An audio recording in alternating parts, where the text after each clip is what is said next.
Welcome, Commander.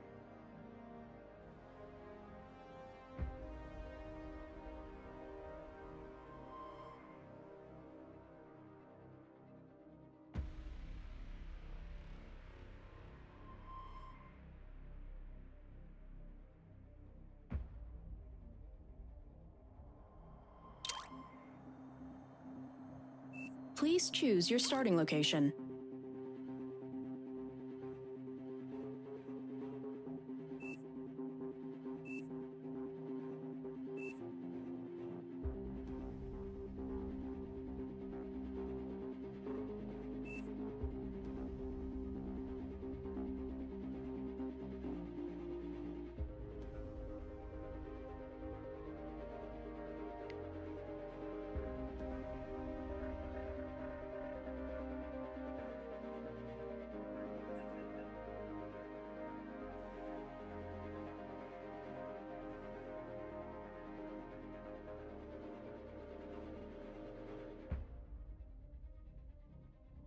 Battle started.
Enemy units spotted.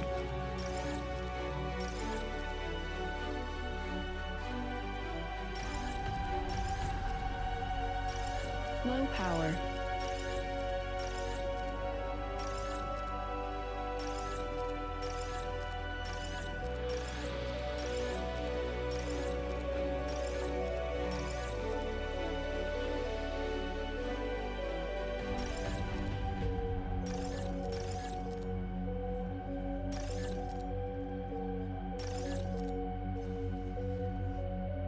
Aircraft detected.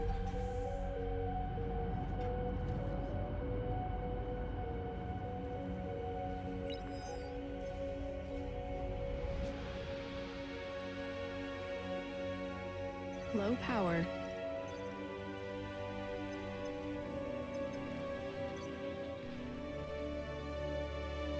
Units under attack. Base under attack.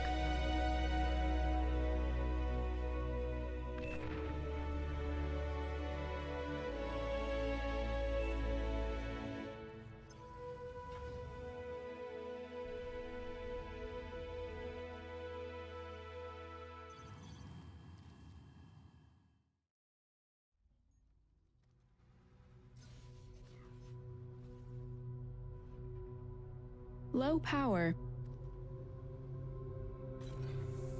Friendly commander self-destructed.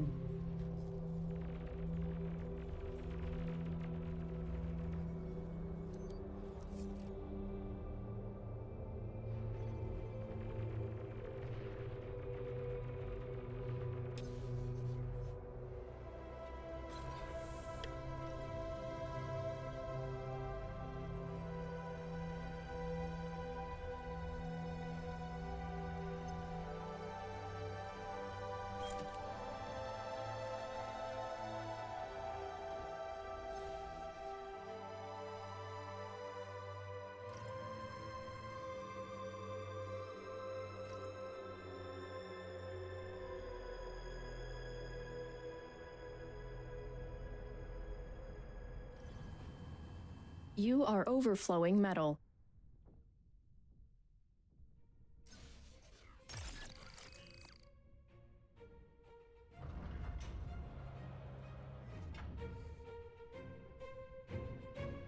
Low power.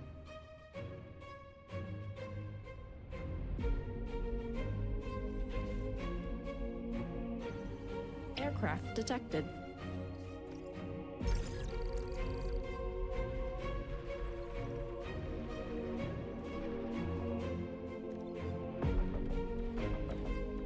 Low power.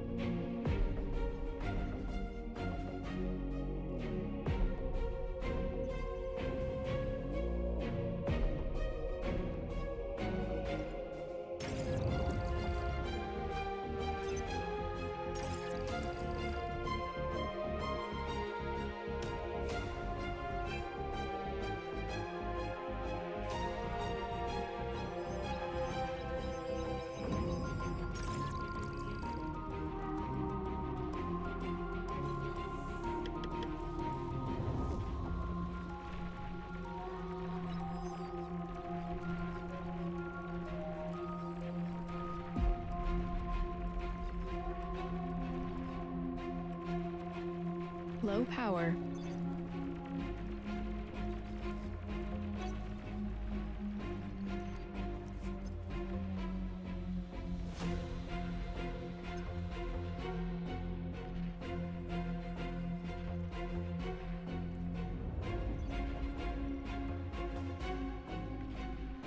Your team reached Tech 2.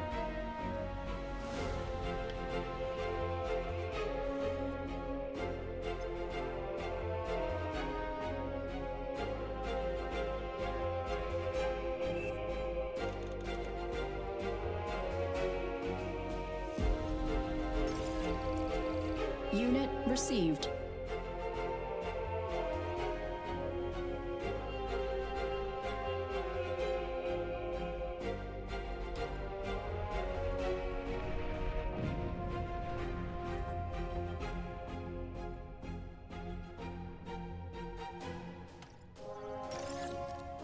Enemy commander destroyed.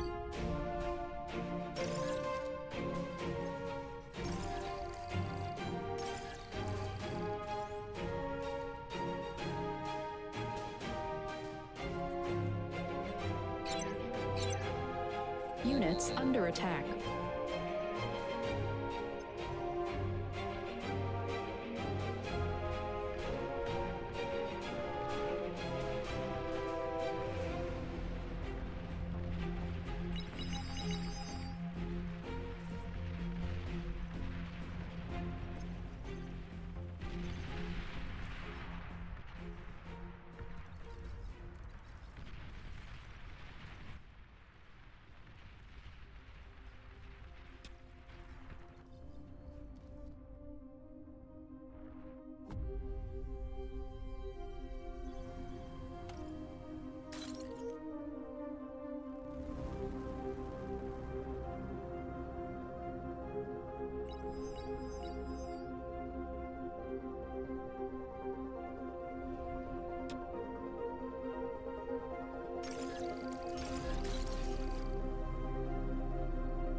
Units under attack.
Low power.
Aircraft spotted.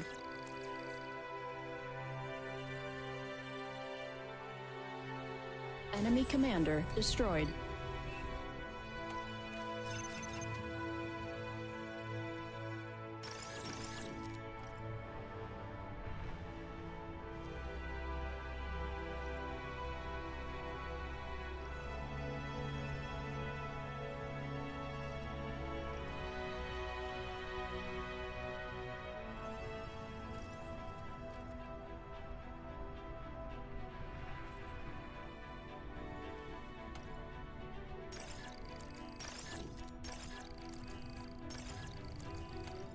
Friendly commander destroyed.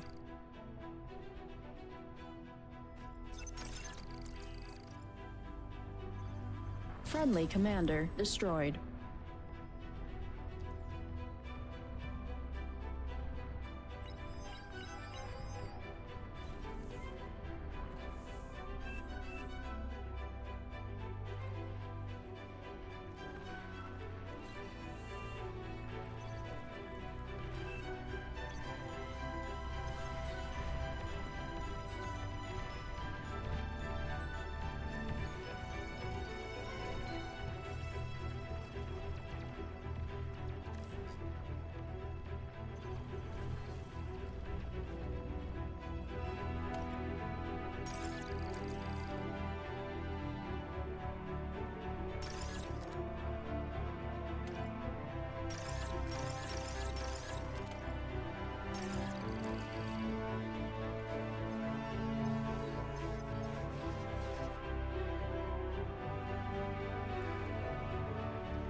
Battle paused.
Battle resumed.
Tech 2 unit spotted. Unit lost.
Friendly commander destroyed.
Aircraft detected.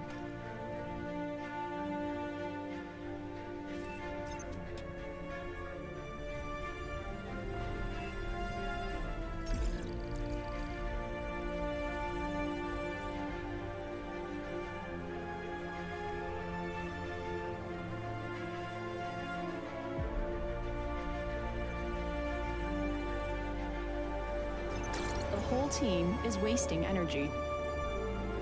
Friendly commander destroyed.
Friendly commander destroyed.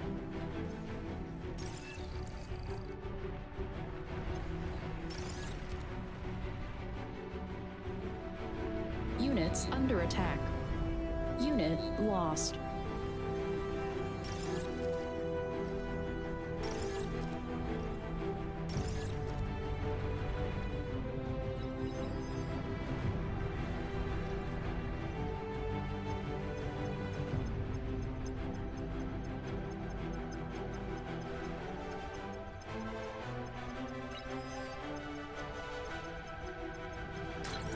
Base under attack. Base under attack.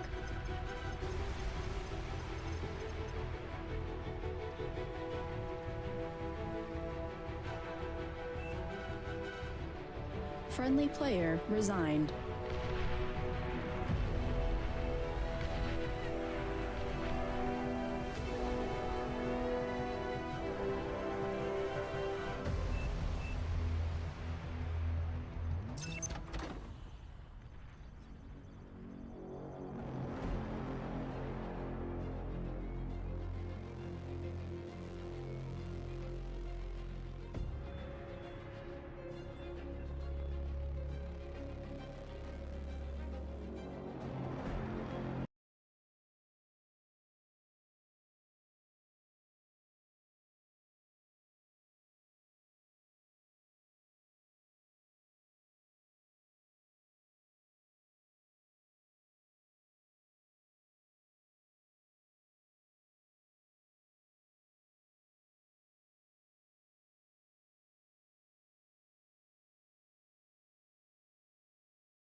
Welcome, Commander.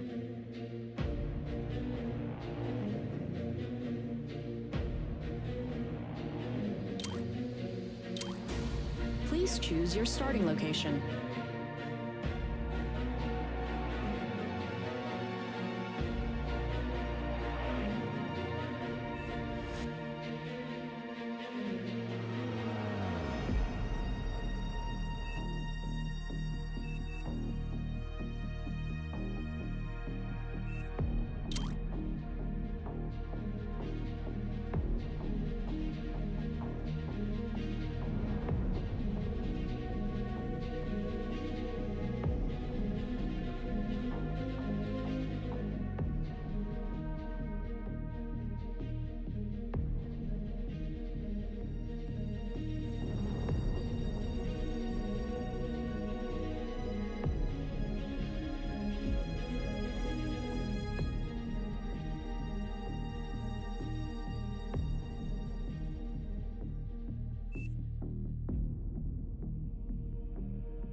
Battle started.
Renewed conflict with Iran has had an impact on financial markets, though so far it's been pretty muted. The biggest effect has been felt in energy markets, especially gasoline. Gasoline prices are up sharply, but even more important than that has been the Treasury market's reaction. Treasury yields are up and up pretty sharply today as well, though not for the reasons that you might think and not in the way that you might think. Furthermore, we've seen safe haven buying in places like gold and silver, though silver is now being liquidated as I'm talking to you and recording this video. Like I said, the most important development is how the Treasury market is handling this latest oil spike. Yields are up, but mid to long-term break-even rates are actually down and down sharply. In other words, bonds are repricing Jay Powell and Casey Jeff in the short run before making a definitive statement about what an oil shock would do if it keeps going. Now remember, everything is preliminary at this point. Let's not forget we went through a similar eruption just last year in all the same places in a lot of the same ways. So while we might expect volatility in the near run until some kind of resolution, hopefully a very quick one, markets are expressing opinions through these various hedges about potentially any lingering fallout from the current events. We also have to keep in mind the bigger picture, the big picture, something that I've been talking about for years. Deglobalization, which was exactly what we're seeing here, means more frequent and more serious conflicts, and we're almost 20 years into the current downslope trend, which, let's face it, the 2020s didn't do anything to help turn anything around. And that goes for Iran. Iran was experiencing an economic crisis which precipitated the unrest which got us to where we are today. Rate of change in the economy goes down. Rate of change in politics goes way up. We're getting another lesson in it in both the short run and long run aspects. So got a lot of market signals that are taking place, primarily energy, but also treasuries, repricing the Fed, not necessarily inflation, plus the bigger picture long run to go over today. Because let's face it, it means a lot of things, including, as Brent Johnson said with me not long ago, redrawing lines on maps, sometimes rearranging the political order inside of countries. You hope for the best, while hedging for the mess that inevitably gets created along the way. So WTI, oil prices, the main U.S. crude oil benchmark, and initially it spiked last night when trading opened up, got to almost $72.50 per barrel, and then pared those gains back initially before jumping to $73 per barrel in the late night trading, before sliding back in regular trading to around $71 or a little bit less before I started recording this. So the initial shock has worn off, still a lot of buying surrounding the growing probability of an oil supply that's got to be rerouted away from the Persian Gulf, which would understandably strain supply chains, especially those heading toward Asia. So you get the oil price spike. Has nothing to do with economics, not about demand, it's all about supply, logistics. Remember, most of the Gulf oil these days gets shipped east to Southeast Asia, especially China. So panic buyers are buying up crude anywhere they can get it so as to not get caught having to depend upon uncertain seaborne routes. And this has become, unfortunately, pretty standard stuff. We saw it last year in June when Israel and the U.S. bombed Iranian nuclear facilities, which briefly sent WTI from $60 to $75. So far, very similar initial knee-jerk reaction. However, there's a difference. Like I said in the intro, that's U.S. gasoline prices. Enemy commander Wholesale prices have jumped by more than 17% just in the last 2 trading days. RBOB is currently $2.37 per gallon, which is up from $1.99 on Wednesday and $2.03 on Thursday, so a big move Friday and especially today. Now, last year at this time, Wholesale gasoline was just $2.20 per gallon, so the current price has gone from significantly below 2025 seasonal pattern to now significantly above it. But what matters the most is how long this spike might actually last. Now, during last June, wholesale gasoline rose from about $2.06 to a high of $2.33. So again, not much different this time either, though a bit spikier on the gasoline side than particularly oil. But both oil and motor fuels slid right back once the conflict had finished up, at least in the short run. Energy market fundamentals, they continue to be decisively negative. There's a supply glut overhang, all that stuff that we've been talking about. So if the fighting over there does prove to be short-lived, then we should expect a similar conclusion to last June. For wholesale gasoline, it went from that high of $2.33 on June 20th down to $2.08 on June 24th, so just a matter of a couple days. WTI, it had dropped from a peak of 75.14 on June 18th to just 64.72 by the same June 24th. So the higher the probability there might be a sustained conflict, the more that's going to push prices up in the short term, especially if any refineries or facilities in the Middle East get damaged or tankers running through the area, whatever the case may be. But it will ultimately depend upon time, how long this thing goes. So if it's like last year and it's kept relatively short, then we'll see another similar oil spike and not much more. But even that is not nothing. Minimal here is our best case. Before we go on with our video Enemy today, commander let me destroyed. ask you a question. What if your gold could actually pay you every single month in more gold? That's what today's video sponsor, Monetary Metals, lets you do. And here's how it works. You still own the gold, it's still in your name, it's fully insured, but instead of just sitting there doing nothing, it actually starts working for you. Monetary Metals has built a system that turns idle gold into productive gold, earning real yield paid in physical gold, not dollars. No selling, no trading, no converting. You keep your gold, and every month you get more of it. It's a simple idea, but it solves a big problem. If gold is money, it should act like money, and now it finally can. If you're a long-term gold holder looking for a smarter way to store value, check them out at monetary-metals.com/Snyder. Again, that's monetary-metals.com/Snyder. I highly recommend booking a call with them today to see if they're the right fit for you. We thank Monetary Metals for their sponsorship, but now let's get back to the rest of our video. Now, the Treasury market, that is completely reversed course. Remember last week where we left off, we had the cockroaches, private credit, Jamie Dimon's latest comments, all that stuff. Interest rates were falling lower. And that continued into Friday, but last night and into early today, especially the middle part of today, Treasury yields are soaring, but not for the reasons that you might think. So by Friday evening, with everything that had happened last week, the 10-year Treasury had slid all the way to 393, its lowest since September of 2024. The important 2-year, that one set a new multi-year low at 338. But as oil really started to surge over the weekend, the bond market safe haven was overwhelmed by hedging not against inflation, but against the Fed, as we all know and we should all expect, incorrectly interpreting higher oil and gasoline prices as potentially inflationary. And I'll explain the differences here in just a minute, which you'll be able to clearly see in the TIPS break-even rates. But with WTI and RBOB up big, at least today, bonds are repricing the Fed's future path for short-term rates, leading to a sell-off in U.S. Treasuries. As of this recording, the 10-year had flipped from its low of 393 on Friday to now 406 and even 407.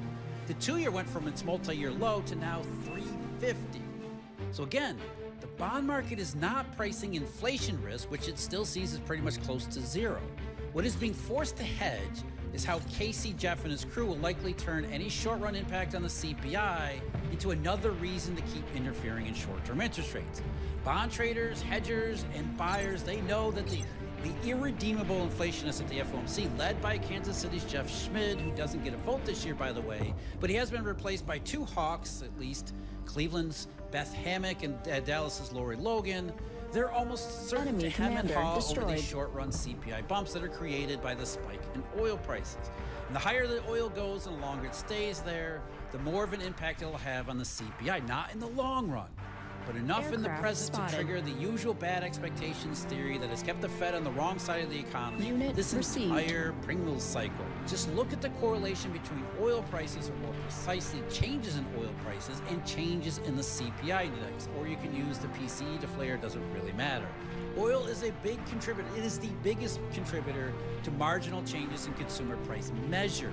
So oil goes up, the CPI goes up for a month or two, and as that month or two comes out and gets read into the FOMC conference room, the KC Jeff people will be up in arms over them, declaring inflation risk too hot to change the Fed's policy rates.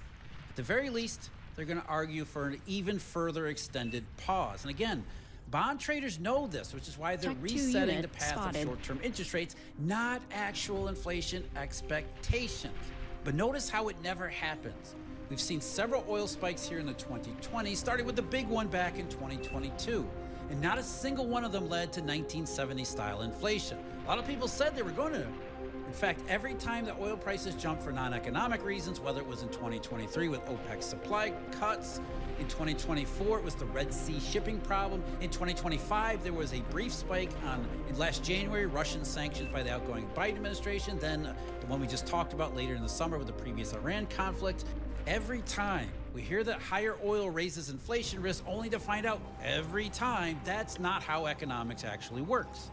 Rising oil creates a temporary bump in the CPI, but since oil can't stay up, it doesn't last. It is transitory. And since sustained inflation has nothing to do with oil, there's no follow-up beyond the initial oil price spike. And on the contrary, these non-economic oil surges have the opposite effect. Over the intermediate and longer terms, energy spikes are thoroughly disinflationary. They don't Low create power. inflation, they destroy demand. Remember, oil isn't jumping because demand for it has suddenly gotten stronger. Oil is rising for these non-economic reasons. It is a harm. It is a tax on the economy. And that's exactly the way the Treasury market is positioning itself. You can see it more clearly in TIPS inflation break-evens, inflation expectations. Just look at TIPS break-even rates, the Treasury market's specific measure of expected CPI changes. First of all, shorter-term break-even rates, they aren't even moving that much. In fact, up until today, Low the five-year power. rate, for example, had been falling, even as WTI and RBOB were still moving up in February.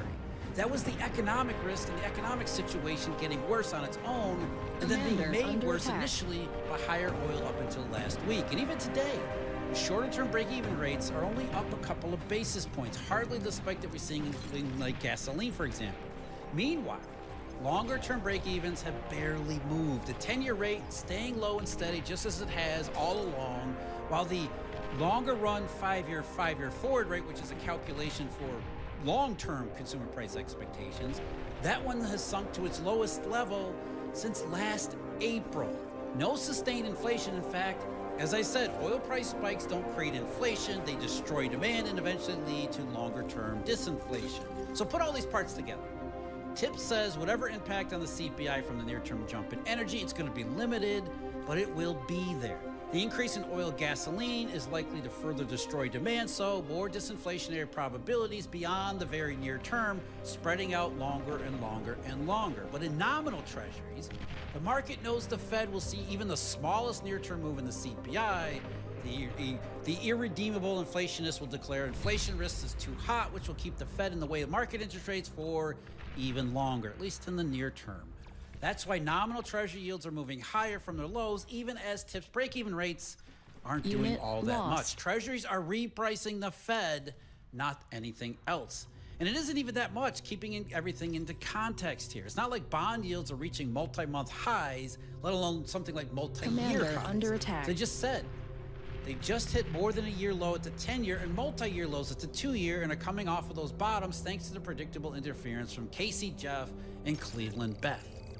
Now, outside the Commander, energy under market and attack. interest rates, there had been sustained safe haven demand in things like precious metals, gold, and silver initially, but that one has completely reversed. So gold surged past $5,400 per ounce before backing off to $5,300.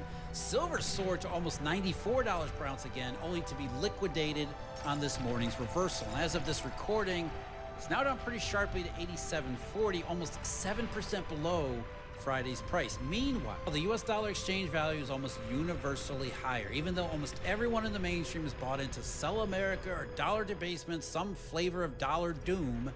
The dollar's jump here shows that when uncertainty and even fear is high, the dollar remains a safe haven despite all the usual noise surrounding it.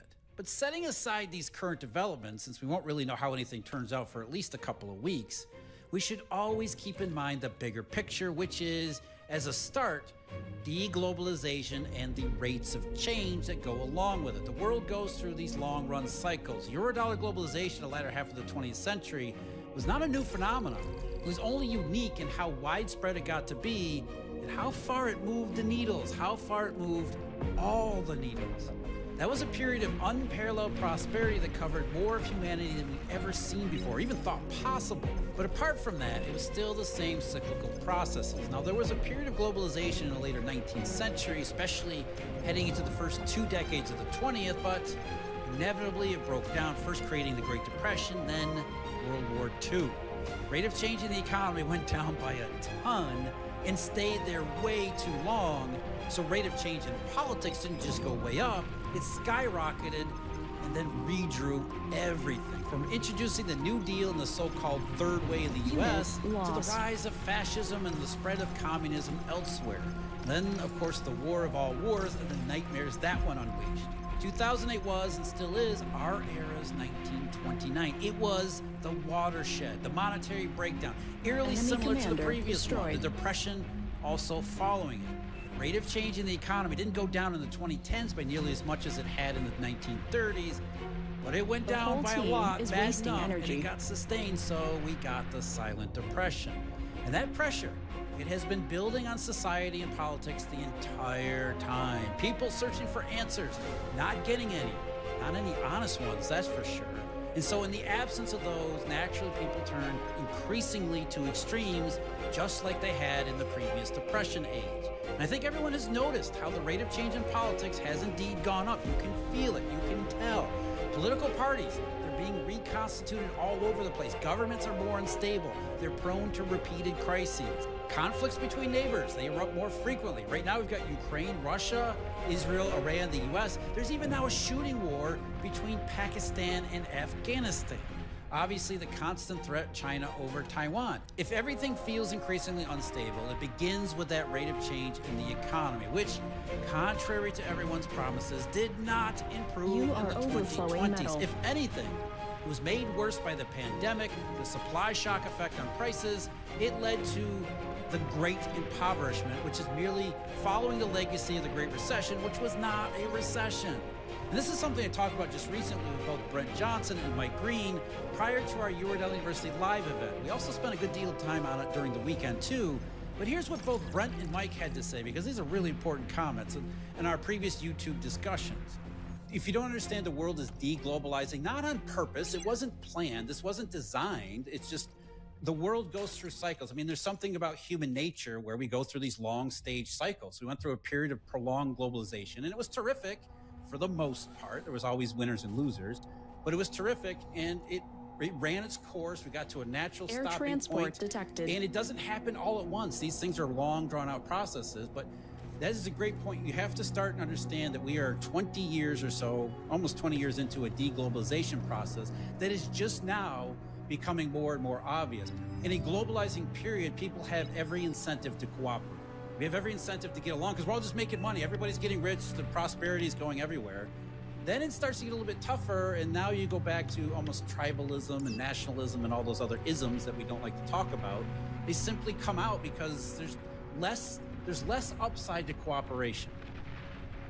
That's right, and you know we're into this time period now where I think we no longer have the luxury of just looking at things from an economic perspective and whether or not something pencils out on a spreadsheet or the back of a napkin. Especially today, where we've had 30 to 40 years of globalization, where the world became more integrated. And now it is in the process of becoming less integrated. It is impossible to pull on one thread without it affecting the other side of the world. And I would argue that we are in a macro environment now where you will no longer just have regional problems. For a long time, we've just had, when something flared up, it was kind of contained regionally.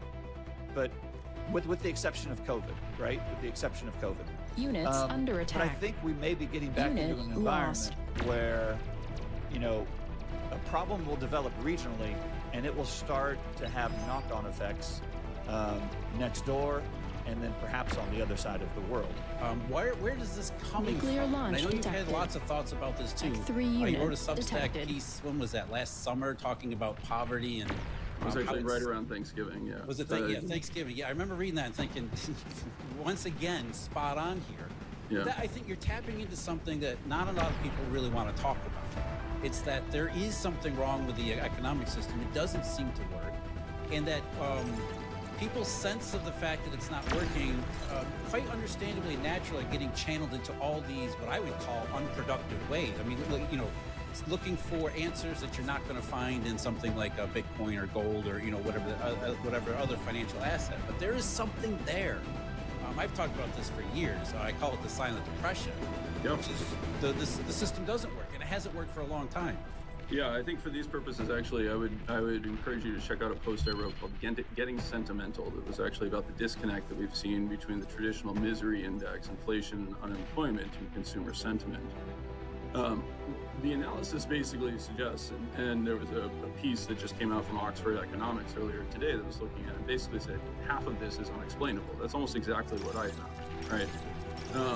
I think there's a couple of things that are playing in there. One is a degree of underemployment. So many of the unemployment statistics that we have, people are finally starting to dig into the puzzling levels of unemployment in the 18 to 22 segment of the population. It's particularly pronounced for those who are recent college graduates, basically the 20 to 24 segment. And if you look at the official unemployment numbers, you know, broadly they're relatively attractive, but we also, they have unfortunately been rising. They certainly are low relative to where they were at various times in the past. And so, you know, you're watching a situation where the official data says unemployment is really low, and if you factor in the fact that people are working in jobs that they feel are distinctly unstable and feel like unemployment, but paid better than unemployment benefits, they're really frustrated with the system. The other component that really plays into the getting sentimental piece is basically the loss of trust. And that unfortunately tracks perfectly with the collapse that we have seen in consumer sentiment. People just don't believe that Congress, the president, the institutions that we rely on are working on their behalf. So again, rate of change in the economy goes down, rate of change in politics goes way up. And the longer this goes on, the longer the rate of change in the economy stays down, the greater the rate of change we should expect in politics. And we see that right now with Iran. And I don't just mean the events of this past week. Before all this, Iran was undergoing significant internal unrest, which was precipitated by an economic crisis that was spiraling out of hand. Dissatisfaction with the government in Tehran is nothing new, but the intensity this time around has been. People have had enough, sure, but they were Nuclear being missile pushed launch to their detected. breaking point by the rate of change in the economy, which in Iran had plummeted. So we always have to bear that in mind. The big picture post-2008 still applies. The Great Not Recession and now the Great Impoverishment commander on top destroyed. of it. Rate of change in the global Base economy under went attack. down years ago, and it is Metal not coming extractor back lost. anytime soon. So the net Base result under attack. will continue to be a higher rate of change Friendly in commander politics and destroyed. all that means. As Brent said, redrawing the lines on every kind of map. And it won't stop. This instability won't stop until the rate of change in the economy is finally restored. And that won't happen. It can't happen until people finally realize what really went wrong the first time around. As we know here, it wasn't subprime mortgages. Low So for power. March of 2026, higher short-term oil means a transitory hit to the CPI, which is likely to trigger Casey Jeff and Cleveland Beth, putting the Fed back in play to stay in the way of interest rates. None of which is inflationary, which the tips market is telling you in no uncertain terms. It is making a bad situation that much worse. So You in are many ways, we overflowing have to metal. hope, we really have to hope this gets resolved very quickly for more ways than just the one. And when it is resolved, we can just go back to our preoccupation with unemployment, consumer fears over AI, the macroeconomy, Jack Dorsey, what just happened with unemployment layoffs there. All in the video link below. As always, thank you very much for joining me. Huge thank you, Uredale University members and subscribers. And until next time, take care.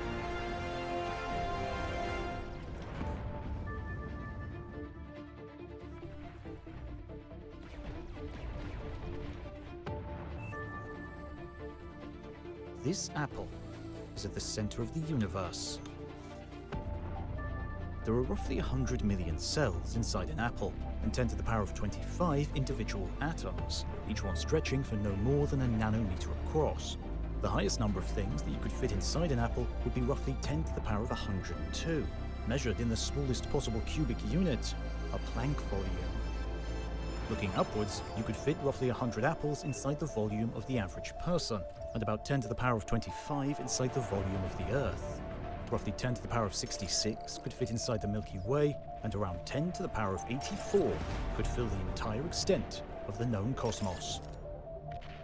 And so the apple, and you, sit at a nexus, a confluence of competing forces, interactions, and laws. Units Place under where all attack. the competing powers Unit of the universe lost. reach an uneasy truce.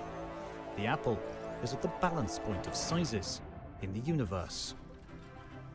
The apple, at about 10 centimeters across, is roughly 35 orders of magnitude larger than the Planck length, the smallest conceivable measure of distance.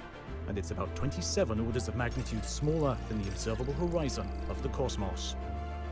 And so, 62 orders of magnitude separate the smallest Nuclear to the launch largest detected. scales within the universe. A random number that describes the entire cosmos and all its components. At least, it may seem random at first.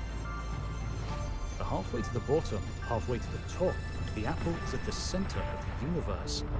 And why it sits precisely at that balance point may explain why the cosmos exists at all.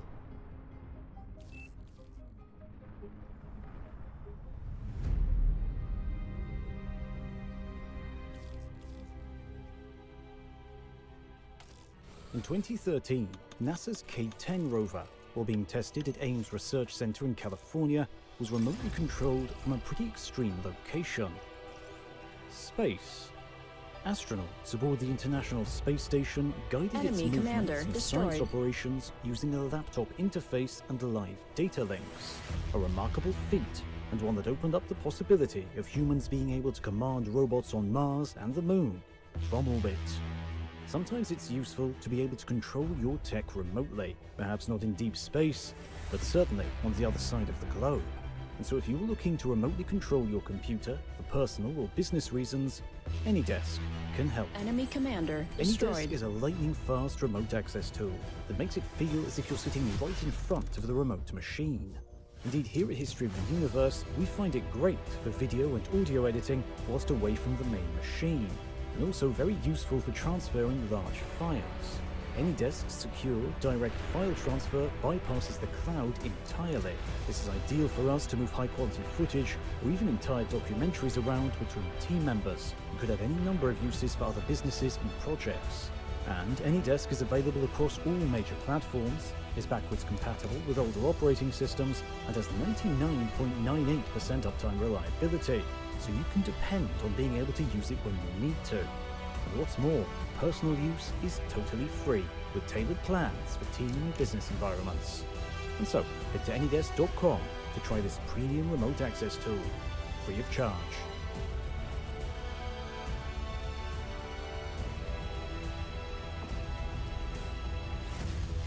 Units As under I attack. began my university studies, I asked my venerable teacher for advice regarding the conditions and prospects of my chosen field of study.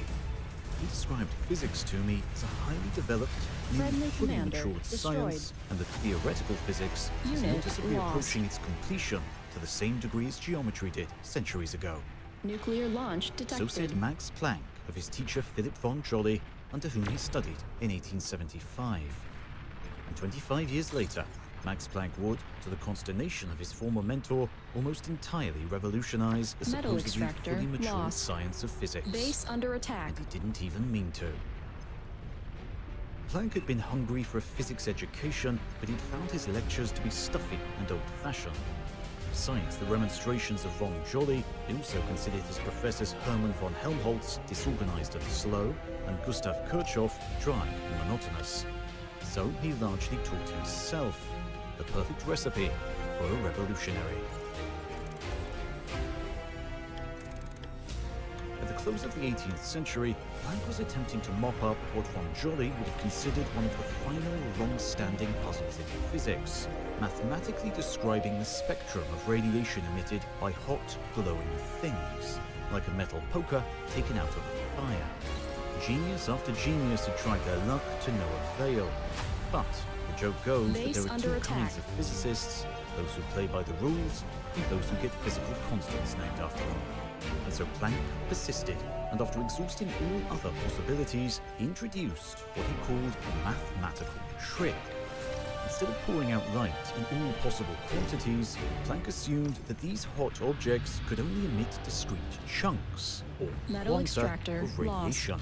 He then introduced a special number to describe the smallest possible chunk of light, a constant. And so the unstoppable fires of revolution were lit. By Planck's time, physicists had already grown accustomed to physical constants. Of course, there are artificial ones created by scientists, standardized measurements of space, time, and weight, like the ounce and the meter. But more importantly, and more fundamentally, there were some that seemed to pop out of theories of nature, like Newton's constant that described how strong gravity was, or the speed of light. Values that seemed to have no explanation. They just were. But despite centuries of consideration, no constant had ever described something so tiny as that which Planck used to describe quantum light. Indeed, the most precise measurements at the time were around 1,000th of an inch, or 3 microns. With this kind of equipment, scientists could study bacteria and the internal structures of cells. But Planck's constant went far, far beyond that.